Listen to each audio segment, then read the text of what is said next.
Hey, Joanne, yeah, heavy hearts here at Motown today, mourning the loss of the founder of the Motown Museum here on West Grand Boulevard. Esther Gordy Edwards passed away last night at the age of 91 at her home here in Detroit. She is the sister of Motown founder Berry Gordy.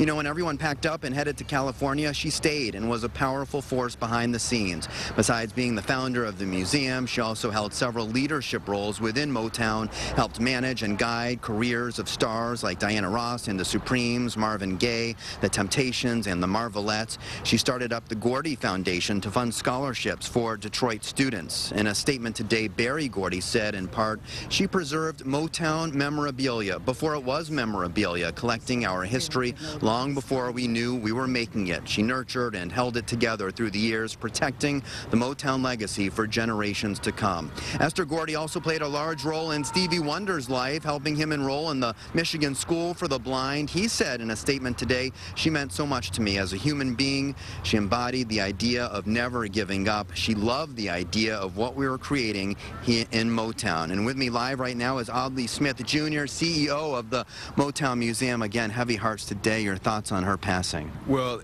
we are deeply saddened by Mrs. Edwards' passing. She was such a force, not only with the founding of the Motown Museum, but even in the larger Detroit community. She was a civic, actively involved in both education, teaching, as well as inspiring kids wherever they are to do better. That's the whole purpose and mission behind the museum, and everything that she did in life embodied those sentiments and those objectives. What a legacy. She leaves so much behind here in Detroit. She leaves an incredible legacy behind here in Detroit.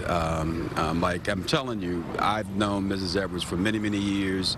Met her while I was a student at Wayne State University. She was at that point in time involved in the Gordy Scholarship, and giving scholarship and grant monies to minority students, deserving students, and that was just part of her legacy. She was involved in on various boards, such as back in the day, I'm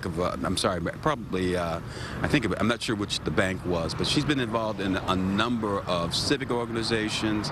The African American Heritage Association she founded, which established that room, the African American room at Wayne State University. So it wasn't just Motown and the Motown Museum. She leaves a huge, huge legacy behind. And tell us about her personally, behind the scenes, what she was like.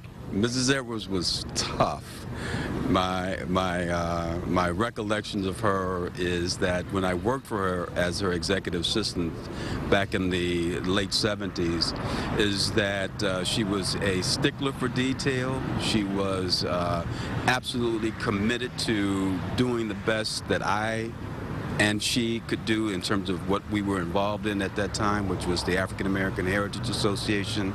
And it was all about love. It was tough love. It was clearly tough love. All right, Mr. Smith, thanks so much for your time today. Not an easy day for everybody here at the museum. Thank you. All right, take care. And by the way, Smokey Robinson also speaking out today, saying Mrs. Edwards was one of the most important people to ever come into his life, both personally and professionally. Services right now are being worked out. Live in the News Center area, Michael Rosenfield, Channel 7 Action News.